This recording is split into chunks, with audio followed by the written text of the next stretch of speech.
পথকে করেছে উদ্দীপ্ত। চারিদিক তুষারে ঢেকে যাওয়ার পর শুধু গাছের গোড়াগুলোই এর হাত থেকে রক্ষা পেয়েছে।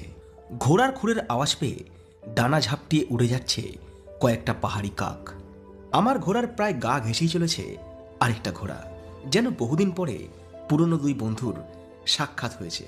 নিজেদের ভাষায় তারা বলে চলেছে আপন মনের কথা। পেছন থেকে ধেয়ে আসা একপাল ঘোড়া ছুটে যাচ্ছে পর্যটকদের স্বাগতম জানাতে। এখান থেকে পেহেলগাঁও হচ্ছে 0 টাউন, আর এখান থেকে বায়সরান ভ্যালি হচ্ছে 6 কিলোমিটার। সমতলের রাস্তা শেষ করে এরপর ধীরে ধীরে চড়াই শুরু। মন বলছিল যত উপরে উঠব প্রাকৃতিক সৌন্দর্য বাড়বে বই, কমবে না। পথ চলতে চলতে এদিক ওদিক ক্যামেরা ঘুরিয়ে যা বুঝলাম, সকাল 10:30 বেজে গেলেও আমরা ছাড়া এ পথে আর কোনো পর্যটক নেই। পথ চলে গিয়েছে পাইন গাছের সারির মধ্যে দিয়ে। আকাশের দিকে মুখ করে থাকা পাইন গাছগুলো কিসের যেন অপেক্ষায়। মাঝে মধ্যে শীষ দিচ্ছে অজানা এক পাখি। একপাশে গভীর খাদ, সংকীর্ণ রাস্তা, হাতে ক্যামেরা ধরে কোনো রকমে বসে রয়েছি।